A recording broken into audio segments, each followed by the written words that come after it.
This morning when I got to my job, the boss pulled up in a new truck. Nice truck, big rims, lifted truck.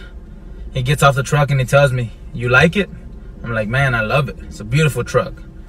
He's like, "If you keep working hard, putting in the overtime, never missing days, never calling out," he's like, "next year, I'll be able to buy me another one." Nah, that is a true fact of life. Next clip. Myriad of reasons why these layoffs are happening the way that they're happening and in such large numbers. So everybody seems to be talking about these layoffs, but I haven't heard anybody talk about this. And honestly, there's not a person alive that could convince me that I'm wrong about this. Because I think the problem is significantly worse than people realize, because not only are these jobs disappearing at an alarming rate, they're not coming back. Because I believe what's happening in the tech/white-collar industry right now is the modern-day equivalent of what happened with manufacturing throughout the 90s and the early 2000s. And that's your jobs are being outsourced to other parts of the world for a fraction of the cost. There it is.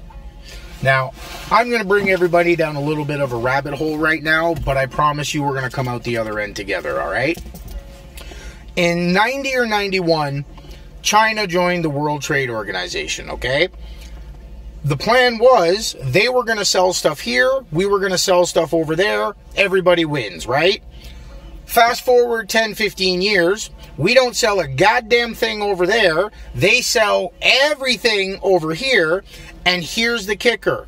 In that 15-year time period, we lost millions and millions of high-paying manufacturing jobs that all came with benefits and pensions and 401ks and profit sharing and all that good stuff. Millions of them wiped off the fucking board because every major manufacturer in North America shipped production to the other side of the world to save massive amounts of money. Now, right around that same time, 2005, we've essentially perfected the internet. Every office, home, store, business in the world are now connected. What happens next? Customer support, tech support, and fucking all customer service essentially gets, again, shipped to the other side of the world for a fraction of the price. Now, again, let's fast forward into 2023. A lot of you have spent the past 2 years aggressively trying to convince your employer that your physical presence was not needed to do your job. Okay? Hey, look, boss, I don't even need to show up to work. And not only did production not go down, it went up. You just opened Pandora's box, because now, what do you think the next logical step for these companies is going to be? Are they going to hire you back at $50,000 a year? Or are they going to outsource and get an entire fucking team on the other side of the world for that same $50,000? Y'all just fucked yourself. I thought that was an interesting clip because, to be honest with you, they are outsourcing a whole bunch of jobs, and things like tech jobs working from home. Why not send it to China if you can lower the cost of your employees? If you're going to have and run a business, if you don't understand accounting, you're already behind the 8 ball. Can't you hire a guy that knows how to run But then accounting? they still have to communicate to you, right? I mean, there's people that don't understand the concept of, the difference between profits and cash. Your accountant might tell you you're profitable, but your cash is going down. And there was a lot of people in the comments wondering what that meant. It's a simple concept. It just means, say you made $100,000 this year, but you spent $110,000. Maybe you took out debt or you bought more stuff than you actually could afford. You aren't profitable because you spent more money than you made. Hey, did you accidentally Venmo me $1,000? Oh yeah, that was totally an accident. Can you send it back real quick? Wait, you didn't send me this from a stolen credit card, did you? Why does that matter? When the person sees a transaction, they're probably gonna dispute it, and then the credit card company is gonna take back the $1,000 you sent me, and I'll be out the $1,000 that I sent you. Wait, how did you know that? Because I follow Noah. Good job, Noah. I mean, I wouldn't have sent the $1,000 back. I would have just held on to it, figure out what was gonna happen, but that's just me. So this right here is Elon Musk, one of the richest American investors who owns Tesla as well as PayPal. And look right here and look at the shoes his son has on, right? These shoes are called Kia Runs, and you can get them for under $30. This man is a billionaire, and he puts his kids in $30 shoes. But for some reason, we want to put our kids in Nikes and Jordans and all these things. It's our mindset. That's why we can never get ahead.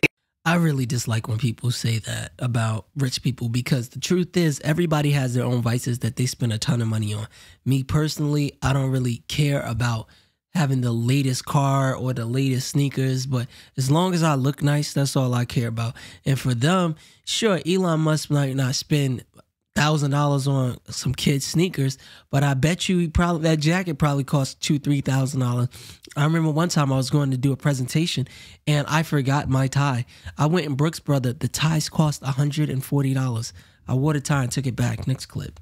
I am going to make so much more money than you as a finance bro than you will as an English teacher up in Vermont. Probably. Let's see how our lives play out. 5 years later. I've already made vice president at my bank. I get insane bonuses and I'm already worth about $5 million.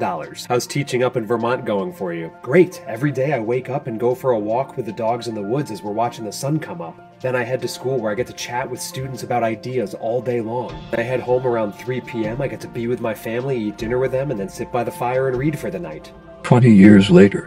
I just made partner in the firm, pulling about $2 million a year and should be able to retire before 60. Congrats! What's your plan now that you're super rich and successful? Honestly, I'm thinking of moving to a small town in Vermont or Maine. Get a couple dogs, wake up in the morning, go for walks in the woods, go down to the local coffee shop to talk about ideas with locals, come back home and spend as much time as possible with my wife and kids. Sounds great, but didn't your kids all move to the West Coast already with families of their own? Well, yeah, but I'm just telling you what my ideal vision for the future is now that I'm as rich as I am, and I can afford just about anything I want.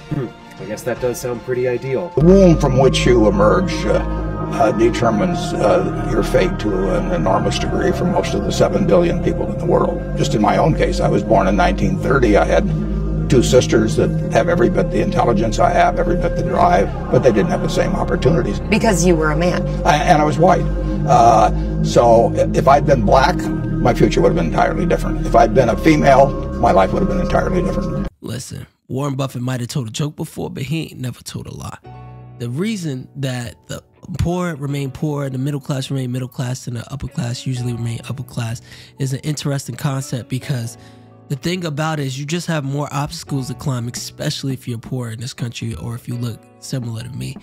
But obviously, statistically speaking, most millionaires, I want to say about 70-80%, are self-made millionaires. They're the top people that have worked hard and pushed themselves to get to where they are. And that's a beautiful thing, but we don't all start the race at the same point.